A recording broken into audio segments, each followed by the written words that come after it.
सदस्य। सर्वप्रथम 22 करोड़ देवतुल्य नागरिकों वाले देश के सबसे बड़े प्रदेश उत्तर प्रदेश में बजट चर्चा के दौरान आपने मुझे बोलने का जो सुअवसर दिया है उसके लिए मैं आपको कोटि से धन्यवाद ज्ञापित करती हूँ। यह जो 2018 और 19 का बजट आया हुआ है वह बजट मातृशक्ति को समर्पित है। उस बजट को देखा जाए तो वह जो देश के भविष्य नौनिहाल है उनके लिए समर्पित है। यह 2018-19 वाला बजट राष्ट्र के कर्णधार युवाओं के लिए समर्पित है, अन्नदाता किसानों के लिए समर्पित है, बेरोजगारों के लिए समर्पित है। सब मिलाकर यह कहा जा सकता है कि 2018-19 वाला जो लोक कल्याणकारी बजट है उसको देखकर हम यह कह सकते हैं कि इस बार का बजट काफी लोक कल्याणकारी बजट है। और मैं यह कहना चाहूंगी कि इस बार उत्तर प्रदेश की कुर्सी पर जो दल बैठा हुआ है या जो व्यक्ति मुख्यमंत्री की कुर्सी पर आसीन है वह व्यक्ति सत्ता के सुख के लिए नहीं बल्कि जनता के सुख के लिए मुख्यमंत्री की कुर्सी पर आसीन है।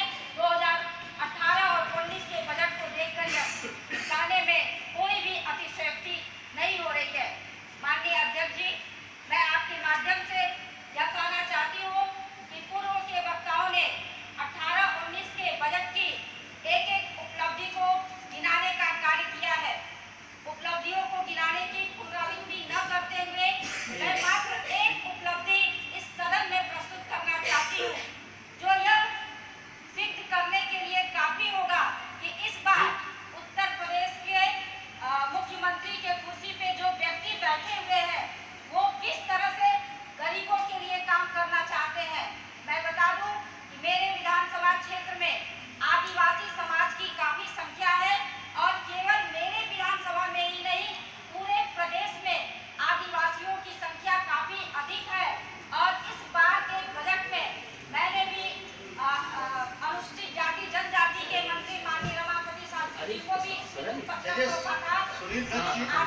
समाज के लिए आवास की व्यवस्था होनी चाहिए। और उत्तर प्रदेश सरकार को मैं धन्यवाद देना चाहती हूँ कि प्रधानमंत्री आवास योजना के अतिरिक्त और मुख्यमंत्री आवास योजना के अतिरिक्त उन्होंने केवल आदिवासी समाज के लिए 200 करोड़ रुपए का प्रावधान किया है आवास के लिए। यह बेहद सराहनीय कार्य है। और मैं अपने विधानसभा क्षेत्र में यहाँ पर लगातार मांग हो रही है कि एक विश्वविद्यालय की स्थापना की जाए। हमारा विधानसभा क्षेत्र वहाँ पे महर्षि कर्ण ऋषि का भूमि है, वह जमदग्नि ऋषि का भूमि है, नागा बाबा की भूमि है और ये बाबा की भूमि है। उस मनीषियों और देवतुल्य भूमि पर हमारे विधानसभा के छात्रों की, हमारे विधानसभा के लोगों की मांग है, जनपद वासियों की मांग है कि एक विश्वविद्यालय की स्थापना हो। तो अपने क्षेत्र आपकी बात आ गई में मांगना मेजर साहब अध्यक्ष जी 2 पंक्तियां कहकर अपनी वाणी को विराम दूंगी। माननीय अध्यक्ष जी, एक या चमन के खोखले घट, चमन के खोखले घट आवाज करते हैं। अध्यक्ष आपको दिया था चमन के खोखले घट आवाज करते हैं। उनका भी उनका 3 मिनट हुआ है। करते हैं। अच्छा बेटा, चलिए सब मेजर साहब खड़े हुए। जन जन पर राज करते हैं। बजट विकास का आयाम के शिखर पर जाएगा। जनता खुशहाल हो, योगी जी यही प्रयास करते हैं। बस ठीक है।